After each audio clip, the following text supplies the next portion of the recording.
Paz do Senhor Jesus, querido irmão ou irmã, seja bem-vindo ao nosso humilde canal. Eu sou o pregador Manassés e neste vídeo eu quero trazer uma palavra da parte de Deus para confrontar a sua vida. A pergunta é: você é barro ou é vaso na mão do oleiro? Porque na casa do oleiro nós temos vasos, mas também tem barro sendo amassado. Veja Jeremias 18:6. Deus ele fala claramente: Não poderia eu fazer de vós como fez este oleiro, ó casa de Israel? Diz o Senhor. E aí ele fala: Assim como o barro na mão do oleiro, assim sois vós na minha mão, ó casa de Israel. Ele deixa bem claro que Israel é como barro. Tá? Mas nós sabemos que o profeta Jeremias foi chamado por Deus para descer até a casa do oleiro e observar e ouvir ali a palavra do Senhor, de maneira que Jeremias, obviamente, é um vaso, enquanto Deus está dizendo que o povo de Israel é um barro. Então você é quem? Você é barro ou você é vaso na mão de Deus? Veja a história. Israel ele era um vaso nas mãos de Deus. Sim, Israel era um vaso, o qual foi moldado no Egito. Como eu sei que Israel era um vaso? Ora, na própria analogia que Deus faz em Jeremias 18, né, ele mostra o oleiro trabalhando um vaso e de repente o vaso se quebra na mão do oleiro. E aí ele fala: Eu não poderia fazer da mesma forma, porque Israel é um vaso que se quebrou na mão de Deus. Era um vaso. Esse vaso havia sido moldado no Egito, lavado na travessia do mar, forjado no calor do deserto e no fogo da coluna de noite. Porém, quando entrou na terra prometida, este vaso trincou, rachou, ficou cheio de idolatria, quando deveriam estar cheios com a palavra de Deus. Veja Jeremias 8:9. Né? Eu pergunto, o que vem primeiro? O que acontece primeiro? Será que primeiro o vaso trinca e se quebra ou primeiro Deus quebra o vaso?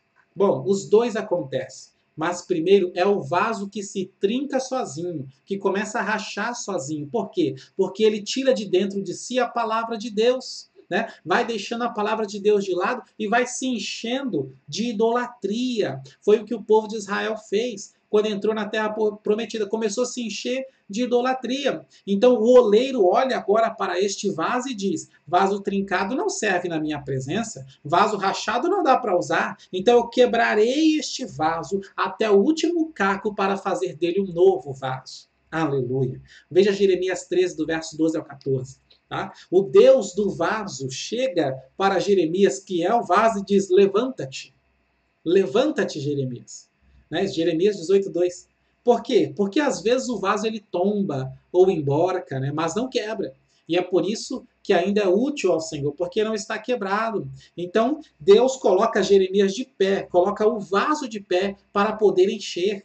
É assim que Deus trabalha com o vaso. Se você é vaso, vai aprendendo. Deus te coloca em pé para poder te encher. E Deus fala para ele: desce à casa do oleiro. Ora, a casa do oleiro é o lugar onde Deus ele leva os seus vasos para enchê-los. Enchê-los de quê? Enchê-los com a sua santa palavra, porque Deus diz claramente para ele, Jeremias 18:2, lá te farei ouvir, né? Ouvir para ser cheio as minhas palavras. O Deus do vaso, ele enche o vaso com as suas palavras. Por isso que Mateus 12:34 diz: a boca fala do que o coração está cheio.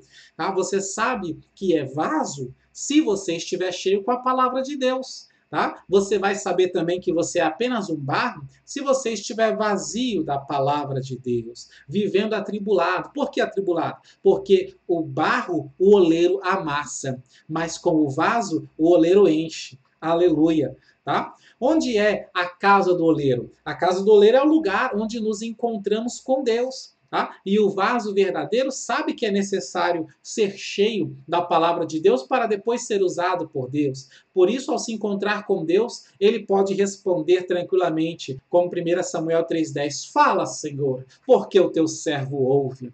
Aleluia. Fala, Senhor, porque eu quero ser cheio. Fala, Senhor, porque eu estou faminto da tua palavra. O meu coração arde desejando a tua palavra, Senhor. Pode falar. Oh, glória a Deus. Agora veja no texto de Jeremias 18 que o oleiro não fala com barro.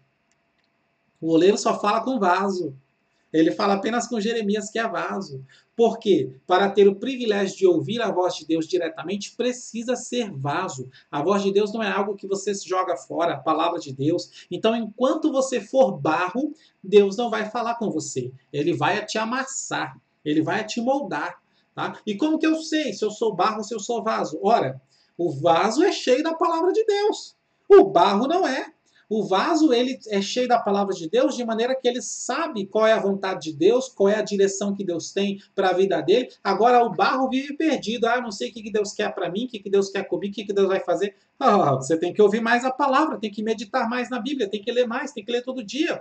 E é por isso que Israel, né, sendo um barro, ele foi levado para a Babilônia para ser amassado e moldado por Deus durante 70 anos. Às vezes o trabalho do oleiro demora, né, até que eles aprendam a temer o Senhor Deus Todo-Poderoso. E quando finalmente eles aprenderem a temer ao Senhor, então o vaso estará pronto. E quando estiver pronto, o que eles devem fazer? Ora, Deus usou Jeremias para mandar uma carta lá para a Babilônia para explicar para eles: vocês vão ficar aí 70 anos sendo moldados por Deus, mas quando vocês estiverem um vaso pronto e formado, Jeremias 29, 12 e 13, então me invocareis e passareis a orar a mim, e eu vos ouvirei, porque agora vocês são um vaso, mas enquanto for barro não escuto nada. Aleluia. Então, que se levantem, né, os vasos do Deus vivo, porque o texto diz: buscar-me-eis, e enfim me achareis, quando me buscardes de todo o vosso coração.